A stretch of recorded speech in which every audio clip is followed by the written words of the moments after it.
اعوذ باللہ من الشیطان الرجیم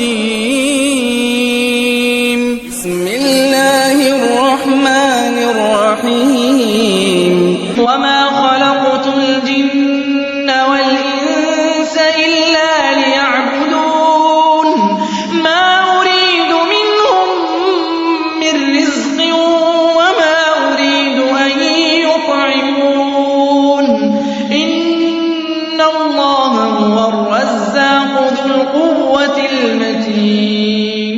پیش خدمت ہے شرح کتاب التوحید لفضیلۃ الشیخ عبداللہ ناصر رحمانی حافظہ اللہ۔ إن الحمد لله نحمده ونستعينه ونستغفره ونعوذ بالله من شرور أنفسنا ومن سيئات أعمالنا من يهده الله فلا مضل له ومن يضلل فلا هادي له وأشهد أن لا إله إلا الله وحده لا شريك له وأشهد أن محمدا عبده ورسوله أما بعد فإن خير الحديث كتاب الله وخير الهدي هدي محمد صلى الله تعالى عليه وسلم وشر الأمور محدثاتها وكل محدثة بدعة وكل بدعة ضلالة وكل ضلالة في النار من يطع الله ورسوله فقد رشد واهتدى ومن يعص الله ورسوله فقد ضل وغوى اللهم صل على محمد وعلى آل محمد كما صليت على إبراهيم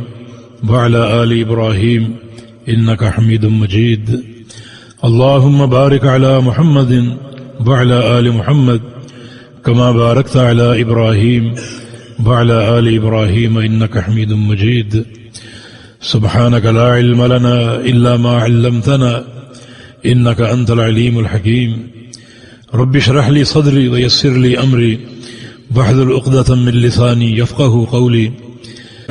قال المؤلف رحمه الله تعالى في باب فضل التوحيد وما يكفر من الذنوب، وقول الله تعالى الذين آمنوا ولم يلبسوا إيمانهم بظلم أولئك لهم الأمن وهم مهتدون۔ جی جزاک اللہ خیر۔ دوسرا باب باب فضل التوحید وما يكفر من الذنوب، توحید کی فضیلت اور یہ کہ توحید گناہوں کا کفارہ ہے، توحید کی برکت سے گناہ معاف ہوتے ہیں، اللہ تعالیٰ گناہ معاف کرتا ہے۔ عقیدہ توحید اتنا برگزیدہ عقیدہ ہے کہ اس سے گناہ معاف ہوتے ہیں۔ گناہ کے معاف ہونے کی کئی صورتیں، ایک یہ کہ اللہ تعالیٰ توحید کی برکت سے گناہ معاف کر دے، بندے سے خوش ہو اور خوش ہو کر گناہ معاف کر دے۔ دوسری صورت قیامت کے دن اللہ تعالیٰ گناہ گار موحد کو اپنے پیغمبر کی شفاعت کا حق دے دے۔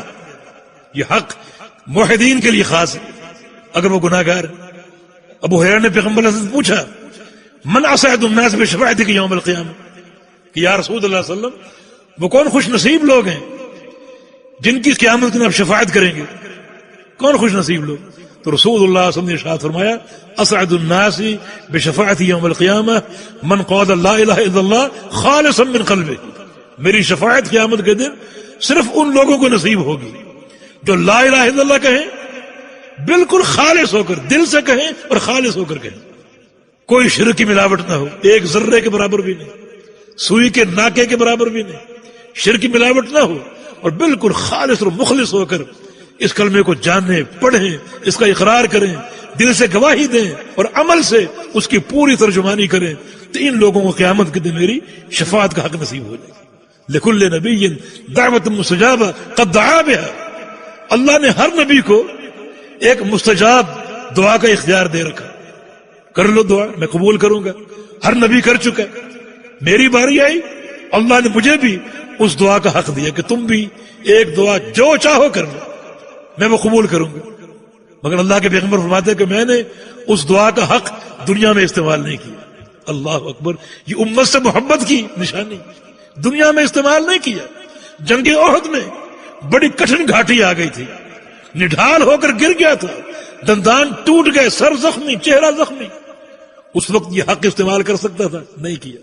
وادی طائف میں لوگوں نے پتھر مارے، لہو لہان کر دیا، بے ہوش ہو کر گر گئے، کپڑے سرخ ہو گئے، یہ حق استعمال نہیں کیا۔ فرمایا کہ ادخرت بدعوتی شفاعت لامتی یوم القیامہ، میں نے اپنی دعا کا حق محفوظ کیا ہوا ہے قیامت کے دن کے لیے، اپنی امت کو شفاعت کر کے بخشوانے کے لیے. اس دن یہ حق استعمال ہوگا، پوری امت کو نہیں. فرمایا کہ وہی نائلۃ لمن مات من امتی لا یشرک باللہ شیئا، میری شفاعت کا حق سن لو میری امت کے، صرف اس فرد کو نصیب ہوگا جس کی موت اس طرح ہے کہ اس نے اللہ کے ساتھ کسی کو شریک نہ مقرر کیا ہو. یہ حق موحد کے لیے. تو وما یکفر من الذنوب، توحید گناہوں کو مٹا ڈالتی ہے، گناہوں کا کفارہ ہے، جس کی بہت سی صورتیں. اللہ تعالیٰ کا فرمان الذین آمنوا ولم یلبسوا ایمانہم بظلم، جو لوگ ایمان لائے اور ان کے ایمان میں ظلم شامل نہیں، ظلم شامل نہیں، اولئک لہم الامن، ان کے لیے امن ہے، وہم مہتدون، یہی لوگ ہدایت یافتہ. سچا ایمان لائیں اور ان کے ایمان میں ظلم نہ ہو. یہ آیت کریمہ اتری، اس سے آپ اندازہ کریں کہ حدیث کی کیا ضرورت اور کیا اہمیت ہے. صحابہ میں ایک زلزلہ طاری ہو گیا کہ ایمان لائیں اور ظلم نہ کریں. ظلم تو ہو ہی جاتا ہے، کبھی اپنے نوکر پر کر بیٹھتے ہیں، اپنی بیوی کر بیٹھتے ہیں، کبھی اپنے بیٹے پر کر بیٹھتے ہیں، دوست پر کر بیٹھتے ہیں، اپنے اوپر کر بیٹھتے ہیں. ظلم تو ہو ہی جاتا ہے. اور اللہ نے کیا فرمایا کہ جو ایمان لائیں ظلم کی آمیزش نہ ہو، امن صرف ان کے لیے، ہدایت صرف ان کے لیے. تو کون بچے گا؟ صحابہ اللہ کے پیغمبر کے پاس آ گئے، یا رسول اللہ صلی اللہ علیہ وسلم، یہ آیت تو کمر توڑ دینے والی، بھلا ظلم کون نہیں کرتا؟ ہر ایک سے ہو جاتا ہے. رسول اللہ صلی اللہ علیہ وسلم نے ارشاد فرمایا کہ یا ظلم کا معنی وہ نہیں جو تم سمجھے ہو. اللہ تعالیٰ کے عبد صالح لقمان کا قول تم نے نہیں پڑھا، یا بنی لا تشرک باللہ ان الشرک لظلم عظیم، اے بیٹے اللہ کے ساتھ شرک نہ کرنا، شرک ظلم عظیم ہے. یہاں ظلم سے مراد وہ ظلم نہیں جو تم سمجھے ہو، یا ظلم سے مراد شرک ہے. وہ ظلم کے دو معنی، ایک زیادتی کرنا، اس ظلم کے مقابلے میں عدل ہے، اور ایک ظلم شرک کرنا، اس ظلم کے مقابلے میں توحید. توحید اختیار کرے، ظلم سے بچے، اور اس کے ایمان میں، اس کی توحید میں کسی اعتبار سے شرک کی آمیزش نہ ہو. اس کے لیے امن، دنیا میں امن، مرنے کے بعد قبر میں امن، قیامت کے دن امن، امن ہی امن. وہم مہتدون، اور یہ لوگ ہدایت پائیں گے، یہ لوگ راستہ پائیں گے. دنیا میں صراط مستقیم کا سیدھا راستہ، اور قیامت کے دن جنت کا راستہ.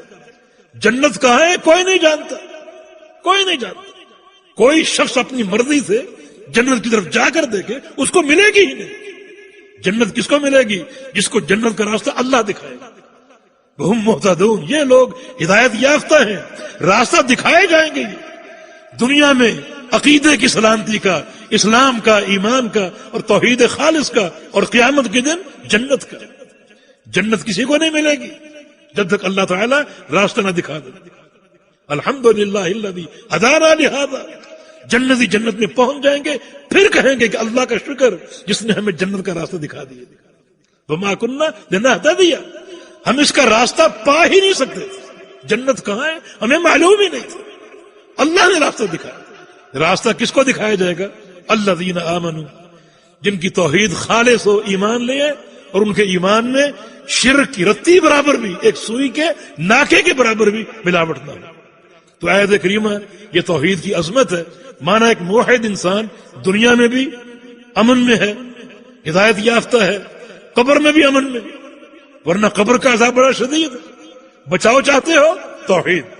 قیامت کے دن امن میں، قیامت کی ہولناکیاں، قیامت کا زلزلہ اور قیامت کے مختلف مراحل، ان سب میں امن حاصل ہوگا ایک موحد انسان کو. اور یہ لوگ ہدایت پائیں گے، راستہ پائیں گے دنیا میں عقیدے کا اور توحید کا، اور قیامت کے روز جنت. وَتَعَاوَنُوا عَلَى الْبِرِّ وَالتَّقْوَى وَلَا تَعَاوَنُوا عَلَى الْإِثْمِ وَالْعُدْوَانِ وَاتَّقُوا اللَّهَ إِنَّ اللَّهَ شَدِيدُ الْعِقَابِ.